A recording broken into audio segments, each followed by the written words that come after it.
Joshua, it's time for Imagine That, presented by Xfinity. We like to paint a picture of a scenario that may or may not happen, but is very within the realm of possibilities. Why don't you go first? I know you've been preparing the paint, getting out the board. You've been ready to draw this masterpiece. Painting pictures here. All right, so let me give you this. Bama loses big this weekend. BYU pulls off the upset, and Duke wins the ACC. As we mentioned earlier, they're a 3.5-point dog, so it's not insane. I think this is the ultimate chaos scenario because in this situation, you probably get Indiana, Ohio State, and Oregon that could get a bye. Like, it feels like that's something that happens in this scenario. The ACC is out.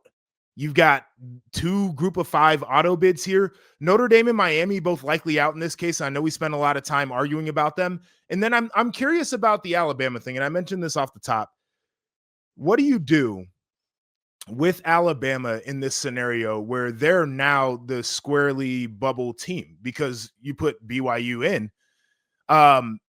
Do you compare them now against Texas? Like, is that comparison now, does it go to Notre Dame, who you just move them in front of? And then what does that do for Miami? Does Texas now come into this conversation? I think it's an interesting thing, but the biggest thing that I would get out of this is, do we think this is the best way to select the field for the teams that will play for a championship? Is if we get this level of chaos here, I think there's going to be a lot of people that are looking at this and saying, there's got to be a more straightforward way to select the best field. And I know that you're big on the G5 should have an opportunity. I'm not trying to count them completely out of this, but the more and more we get here in the idea that like Duke not even being the best team in the ACC could win it, and that could block that conference out for another G5, there has to be something where it's like, has to be top 20, has to be top 15.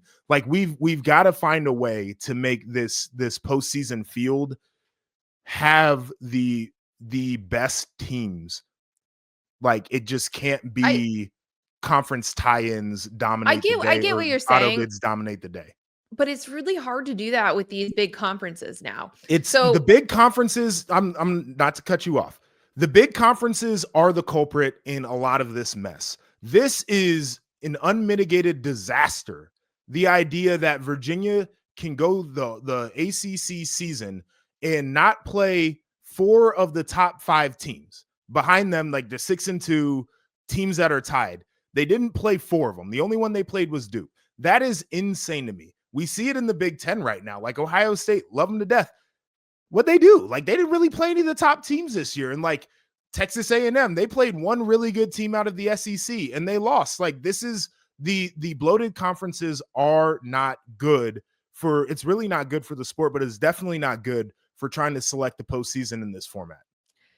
Our pal Roddy Jones brought this up to me earlier this week. There were a couple of random results. Remember the controversial touchdown that got taken off the board early in the season in the ACC by the replay group, right? Was it like Miami was playing somebody?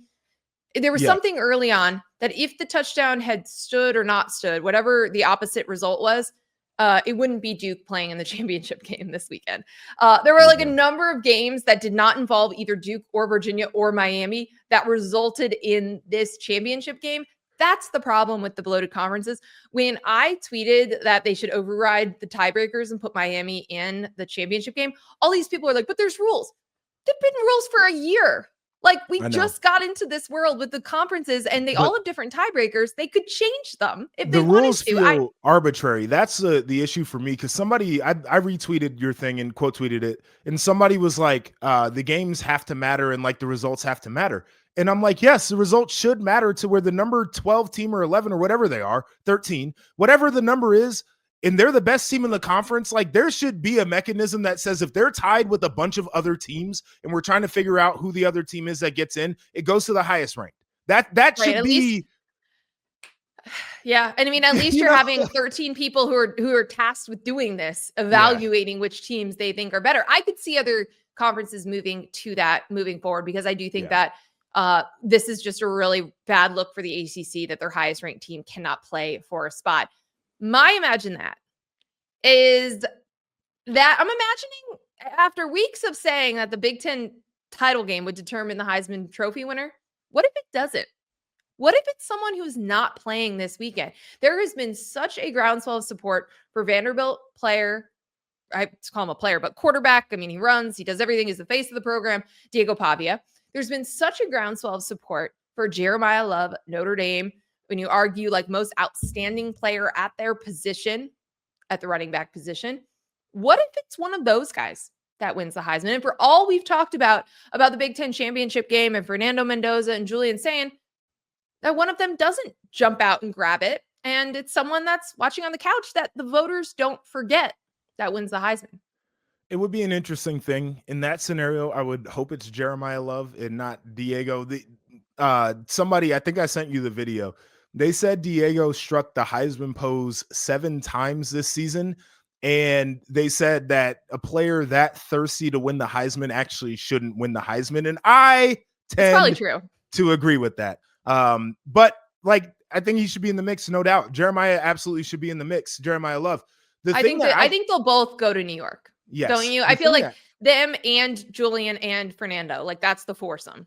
So the thing that I thought about that becomes really intriguing here is what if Jeremiah Smith goes out and has 5 touchdowns this weekend? They could get there instead of Julian. Yeah, I mean, what happens in that scenario? Like, well, he is who gets the credit, number one right? best player in America. Like, let's say he's making like Odell Beckham catches and has 5 touchdowns against the number 2 team in the country. What do you do with that? Well, and this has been the question, who gets the credit, right? And so you need to, like for Julian, he needs to get the credit. Yeah. But if Jeremiah or Carnell Tate or other guys do stuff, then they start to get the credit. Going to be really, really interesting. So I can't wait to imagine that presented by Xfinity.